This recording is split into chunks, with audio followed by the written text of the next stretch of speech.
There's a little detail in the early episodes of Madoka Magica that I just can't get out of my head because it seems really critical for understanding Madoka's own motivations in the story. When Madoka first meets Mami and begins to entertain the idea of becoming a magical girl, she starts to keep a little notebook where she draws these silly little doodles of herself wearing a magical girl costume. And this notebook ends up appearing at least 4 times in the series, including once in the last episode, which I'm going to talk about later. And this leads me to believe that a truly complete interpretation of Madoka Magica has to account for this notebook and the meaning of the little drawings that are inside of it. And I think that a good place for such an interpretation to start is a scene in episode 3, where Madoka is lying in bed, clutching this very same notebook and staring at illustrations of herself in magical costume. And while Madoka is lying there, Kyubey asks her a very important question. He asks her what she wants to achieve by becoming a magical girl. And he wants to know in particular if her goal is simply to become powerful. And I actually think that this is a pretty fair question at this early stage in the story, because Madoka's own notebook, which she's clutching in this scene, is proof that her fascination with being a magical girl has a very egocentric dimension. Because Madoka's notebook suggests that what she really wants is to have a pretty costume and to be cool and elegant and powerful in just the same way that Mami is. And that's exactly what she tells Kyubey in answer to his question. She says that what she really wants is simply to be like Mami, and she apparently entertains this fantasy by drawing doodles of herself wearing a similar magical costume.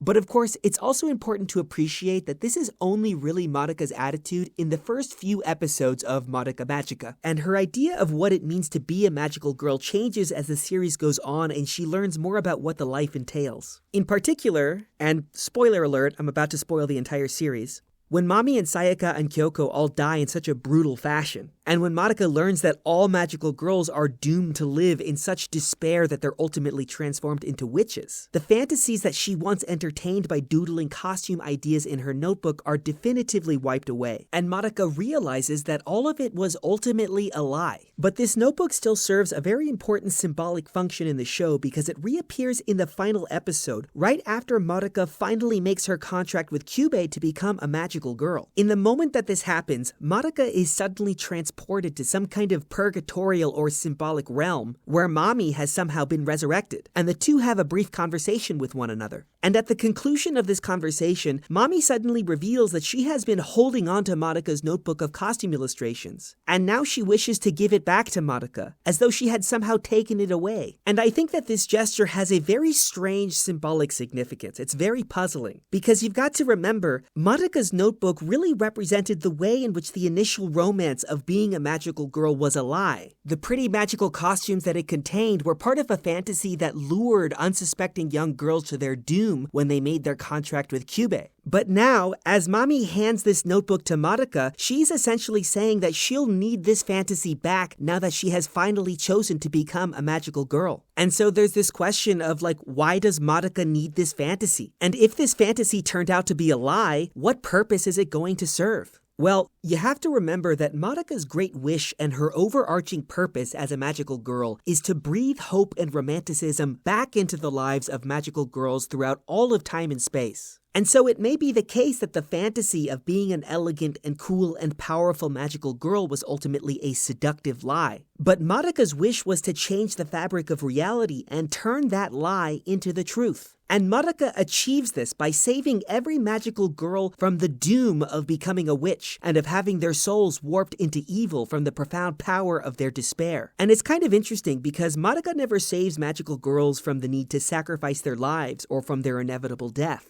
It's more that Madoka allows magical girls to die peacefully without worrying about returning to haunt their loved ones as witches. And it's almost as though Madoka saves their souls rather than their lives. She preserves their goodness and their nobility, and she prevents them from becoming twisted by the weight of their own sadness. And I kind of think that the idea behind this is that all magical girls are now allowed to die simply as noble heroes, in the same way that Mami once died before Madoka's very eyes in episode 3. And I also think that that is what is symbolized in Mami's final gift to Madoka when she returns her notebook of costume illustrations. That notebook represented the heroism and hope that Mami once embodied for Madoka, and now Madoka will ensure that all magical girls everywhere will embody that same idea to their dying breaths, without compromising their own goodness and nobility by transforming into witches out of despair over their sacrifices.